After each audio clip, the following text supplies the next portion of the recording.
ये भी बिल्कुल स्पष्ट कर दूं कि ये सिर्फ किसानों से संबंधित कानून नहीं है, ये देश की 80% आबादी से रिलेटेड कानून है। ये भ्रांति फैलाई जा रही है कि इससे सिर्फ किसानों का सरोकार है। बिल्कुल गलत है, ये किसानों का सरोकार नहीं है, ये पूरे राष्ट्र के 80% से ज्यादा जो आबादी है उसका सरोकार है। कि मान लीजिए एक पूंजीपति है, मैं किसी का नाम नहीं ले रहा, उस पूंजीपति को व्यापार करना है।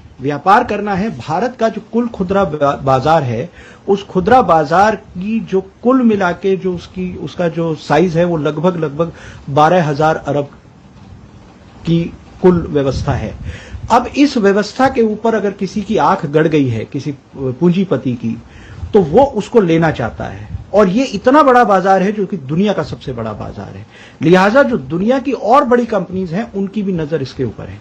तो अभी हमने देखा किस तरीके से एक कंपनी के साथ एक तरफ मार्क जुकरबर्ग जो कि व्हाट्सएप के मालिक हैं, उनका एक एग्रीमेंट होता है, 55,000 करोड़ के आसपास का निवेश होता है। दूसरी कंपनी है गूगल जो कि रिलायंस जियो के साथ कॉन्ट्रैक्ट में आती है, क्योंकि जो कि रिटेल बिजनेस के अंदर आ रही है। अब रिटेल बिजनेस का जो 12,000 अरब का जो व्यापार है, इसमें जब उनको आना है तो कुछ मुश्किलें उनके सामने हैं, प्रैक्टिकल मुश्किलें सामने। सबसे पहली बात यह है कि इस देश के जो मौजूदा कानून था, उस कानून में जो कृषि उत्पाद थे वो राज्यों के सरोकार थे। इसलिए अलग अलग प्रदेश में अलग अलग कानून के हिसाब से मंडियां समितियां चलती थी। मंडी में ही खेती किसानी के उत्पाद कोई दूसरा आदमी खरीद सकता था। यहां मैं स्पष्ट कर दूं कि किसानों को अपनी उपज बेचने से कहीं कोई रोक टोक नहीं थी। पहले से ही किसान आजाद था, वो अपने उत्पाद कहीं भी बेच सकता था राज्य की सीमाओं के अंदर। लेकिन इसमें भी एक बहुत बड़ी भ्रांति लगातार फैलाई जा रही है। तो एक उद्योगपति को अगर इस व्यापार में आना था तो उसके सामने एक सबसे बड़ी दिक्कत यह थी कि उसे देश के सभी राज्यों में अपनी आड़त खोलनी पड़ती, सभी राज्यों के अलग अलग टैक्सेशन को मेंटेन करना पड़ता। कहीं पे 2% टैक्स है, कहीं पे 4% टैक्स है, 2 से 6% के आसपास का टैक्स वेरिएशन है पूरे देश के अंदर। तो इस पूरी व्यवस्था से उसको व्यापार करने में बहुत बड़ी दिक्कत और तकलीफ आने वाली थी। इसीलिए एपीएमसी एक्ट को डाइल्यूट किया गया। अब उस उद्योगपति को, उस व्यापारी को, उस पूंजीपति को कोई लाइसेंस कहीं लेने की जरूरत नहीं है। पूरे देश भर में से कहीं भी अपने एजेंटों को भेज के वो माल खरीद सकता है। तो ये उस व्यापार की व्यवस्था को आसान और सुलभ करने के लिए पहला एक्ट खत्म किया गया, जो कि एपीएमसी एक्ट है।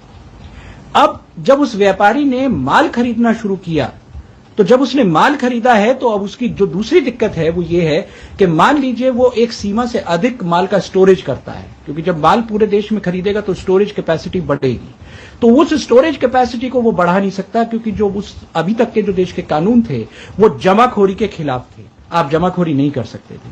तो ऐसे में उसको एक सुविधा चाहिए थी सरकार से कि जहां उसके ऊपर ये बंदिश ही ना हो कि वो चाहे जितना माल स्टोरेज कर सके, चाहे जितनी माल की कैपेसिटी अपने यहां वो रख सके। इसी सुविधा को उद्योगपति को देने के लिए, उस पूंजीपति को देने के लिए दूसरा अध्यादेश आया है, जिस अध्यादेश में अब उनके ऊपर से ये लिमिटेशन हटा दी गई है। एसेंशियल कमोडिटी एक्ट को जो इस तरीके से खत्म किया है, जो कि दूसरा अध्यादेश है।